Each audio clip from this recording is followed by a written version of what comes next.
Hello दोस्तों, कैसे हो आप सभी। आज मैं आपके लिए कहानी लेकर आई हूँ बेसहारा। आज मेरी सहेली सुशीला की बेटी रूही डॉक्टर बन गई थी, तो मैं उसे बधाई देने गई। बहुत सालों की दोस्ती है मेरी और सुशीला की। वो और मैं एक स्कूल में पढ़ते थे। जब हम 10वीं कक्षा में थे तब सुशीला के मम्मी पापा का एक्सीडेंट हो गया था। और किस्मत देखिए, सुशीला को खरोच भी नहीं आई और माता पिता दोनों चल बसे। मौके का फायदा देख कर चाचा चाची बच्ची को संभालने के बहाने उनके घर में रहने लगे। चाचा के दो बेटे थे। चाची वैसे तो उसके साथ सही व्यवहार करती थी, पर पढ़ाई छुड़वा दी और घर के कामों में लगा दिया।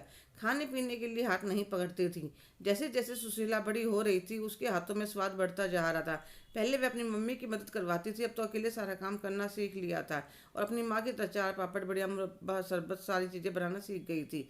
कभी कभी मुझे भी खिलाती थी, तो मैं कहती, सच्ची या सुशीला, तेरे हाथों में तो बहुत जायका है। एक दिन मैं कॉलेज से आई तो कहने लगी, चाचा जी मेरे लिए रिश्ता देख रही हैं। कुछ दिनों में परम के साथ सुशीला का रिश्ता पक्का हो गया।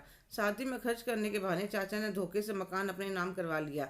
1 महीने बाद शादी कर अपने ससुराल आ गई। ससुराल में सास ससुर एक नंद रानी, जो कहने भर की शादीशुदा थी, महीने में 25 दिन मायके में रहती थी। शादी को 6 महीने हुए थे। एक दिन सुशीला के ससुर ने उनके चाचा के सामने मकान की बात चलाई कि वह सुशीला का है, तो आप उसे दे दीजिए। तो वह कहने लगे, हमने इसे पाल पोस कर बड़ा किया, शादी करी, अब वह मकान हमारा है और अब इसे यहाँ आने की ज़रूरत भी नहीं है। सुशीला के सास ससुर दोनों ही हक्के बक्के रह जाते हैं। उन्होंने तो प्रॉपर्टी के लालच में ही शादी के लिए हाँ करी थी। पर परम सुशीला को बहुत प्यार करता था, पर सास ससुर का व्यवहार धीरे धीरे बदलने लगा। शादी के 8 साल बाद सुशीला ने एक प्यारी सी बेटी को जन्म दिया। नाम रखा रूही। जब वह 1 साल की हुई, सास ससुर के मना करने के बाद कि बेटियों का जन्म कौन मनाता है, परम नहीं माना। घर में एक छोटी सी पार्टी रखी और उसके कुछ पड़ोस के कुछ बच्चों और अपने एक दो खास दोस्तों को बुला लिया। वह केक लेने गया। बाहर बारिश होने लग रही थी। मोटरसाइकिल का पहिया स्लिप कर गया। परम का एक्सीडेंट हो गया। वह वहीं दुनिया को अलविदा कह गया। सुशीला तो अपने होश खो बैठी थी। एक परम के सारे ही तो वह इस घर में थी, क्योंकि सास ससुर तो पहले से ही उसे पसंद नहीं करते थे। नंद भी अपने पति और बच्चे के साथ वहीं रहने आ गई। सबने मिलकर सुशीला का जीना हराम कर दिया। एक दिन सुशीला और उसकी बेटी को घर से बाहर निकाल कर दरवाजा बंद कर लिया। वह कई घंटे दरवाजा पीटती रही, रोती रही, पर उन पत्थर दिलों ने दरवाजा नहीं खोला। वह मेरे पास चली आई और फूट फूट कर रोने लगी कि मम्मी पापा के साथ मैं भी दुनिया से चली जाती तो ठीक रहता। मैंने उसे बड़ी मुश्किल से संभाला। मेरे पति टूर पर गए थे, तो मैंने उसे 2-4 दिनों के लिए अपने पास रख लिया। देखते हैं, सोचते हैं क्या करना है। 2 दिन में काफ़ी हद तक वह सामान्य होकर कहने लगी, प्रीति क्या करूं, कैसे करूं, कुछ समझ में नहीं आ रहा। मैं तो पढ़ी लिखी भी नहीं हूं कि कोई नौकरी कर लूं। सोचते हैं, सुशीला चल आज मुझे कुछ घर का सामान लाना है। नौकरी की वजह से कहीं जा नहीं पाती। आज छुट्टी है, रूही मेरे बच्चे के साथ घर पर खेल लेगी।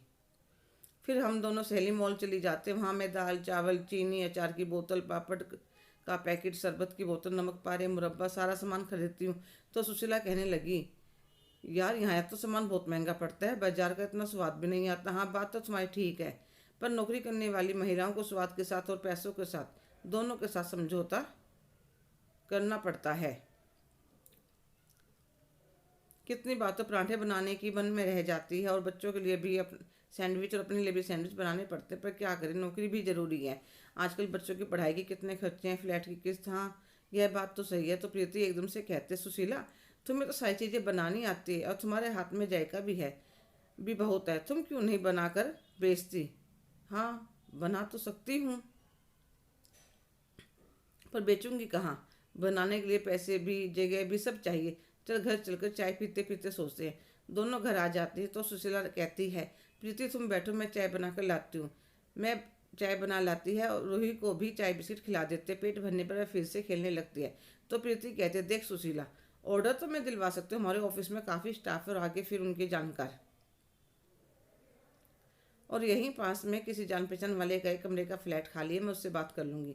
अब रही घर का खर्चा, बेचने का सामान, कुछ हेल्प तो मैं कर सकती हूँ, पर उसमें बात नहीं बनेगी। थोड़ा बहुत तो तुझे किचन का सामान बनाने का सामान खरीदना पड़ेगा।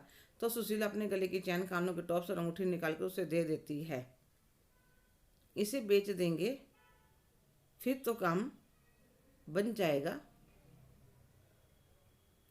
तो प्रीति कहने लगी, यार गहने कैसे देंगे? तो सुशीला ने कहा, पहले पेट भरने के लिए खाना चाहिए, गहने नहीं। अगले दिन दोनों जाकर जेवर दे आती हैं। काफ़ी रकम मिलती है। 4-5 दिन में सारा सेटअप हो जाता है। पहले दिन मैं थोड़ा सा टेस्ट करवाने के लिए अचार, मंगोड़ी की सब्जी, पापड़, एक बोतल में आम पन्ना डालकर ले जाती, क्योंकि लंच सब एक साथ करते हैं। प्रीति सबको टेस्ट करवाती है। सबको बड़ा पसंद आता है। सब पूछते हैं कहाँ से लिया? तो प्रीति कहती है, मेरी एक सहेली ने बिजनेस स्टार्ट किया है, तो पहले दिन से ही बड़े ऑर्डर मिल जाता है। प्रीति घर जाकर सुशीला को बताती है और वह पूरी लगन से सारा सामान बनाने में लग जाती है। धीरे धीरे छोटे छोटे ऑर्डर सुशीला को मिलने शुरू हो जाते हैं और खर्चा निकलने लगता है। एक दिन सुशीला अपने और रूही के लिए नाश्ते में आलू के पराठे बनाते हैं, तो वह प्रीति और उसके बच्चों के लिए भी बना देती है, क्योंकि वह कह रही थी सुबह सुबह समय नहीं मिलता पराठे बनाने का। पर इतने वह लेकर घर पहुँचती है। वह ऑफिस के लिए निकलने वाली थी। सुशीला कहने लगी, मैं तो तेरे लिए पराठे लाई थी आलू के। तो प्रीति आलू के पराठे अपने बैग में रख लेती है। ऑफिस में खा लूँगी, लेट हो रही हूँ। जैसे उसने पराठों का टिफिन खोला, उसकी खुशबू से उसके पेट में चूहे दौड़ने लगे। वह जल्दी से खाने लगी। इतने उसके बाकी साथी आ जाते हैं।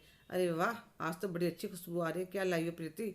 आलू के पराठे हैं, सब कहते हैं, सबको बड़े पसंद आते हैं। तो वह कहते हैं, अपनी सहेली से कहना सुबह नाश्ते के पराठे हमारे लिए भी बना दिया करेगी। हाँ दोस्तों, प्रीति कहती है, सुशीला से बात करके बताऊंगी। प्रीति सुशीला से पूछते तो वहाँ हाँ भर देती है। धीरे धीरे सुशीला का काम बढ़ता गया। अब तो उसने अपने साथ 2-4 महिलाओं को रख लिया था। दिन सरकते जा रहे थे। बिटिया पढ़ाई में बहुत होशियार थी। समय तो मुट्ठी की रेत की तरफ फिसलते जाता है। आज मेरी सहेली की बेटी रूही डॉक्टर बन गई। सुशीला ने एक अपना मकान भी ले लिया था। बेटी कह रही थी, मम्मी अब आपको मेहनत करने की जरूरत नहीं है। तो सुशीला कहती, बेटी यह काम तो मेरी ज़िंदगी बन गया है। इस काम के सारे कई घरों का चूल्हा जलता है। हाँ, पर अब मैं ज़्यादा भागदौड़ नहीं करूँगी। एक दिन परम का जन्मदिन था, तो माँ बेटी हर साल उन्हें याद करके कुछ ज़रूरतमंदों की मदद करती थी। इस बार मैं वह खाना मिठाई लेकर वृद्धाश्रम गई और सबको अपने हाथों से पोसकर खाना खिलाती है। सुशीला परम को याद करते हैं तो उसकी आंखों में आंसू आ जाते हैं। तो बेटिया कहती है, मम्मी मैं हूँ ना आपके पास? हाँ बेटा, तुम्हारे सारे ही तो मैंने ज़िंदगी काटी है। अगर तुम ना होती तो तुम्हारे पापा के जानने के बाद मेरा जीना मुश्किल हो जाता। दोनों एक दूसरे के गले लग जाती हैं। हेलो दोस्तों, कैसे हो आप सभी? आज की कहानी आपको कैसी लगी? कमेंट करके ज़रूर बताइएगा।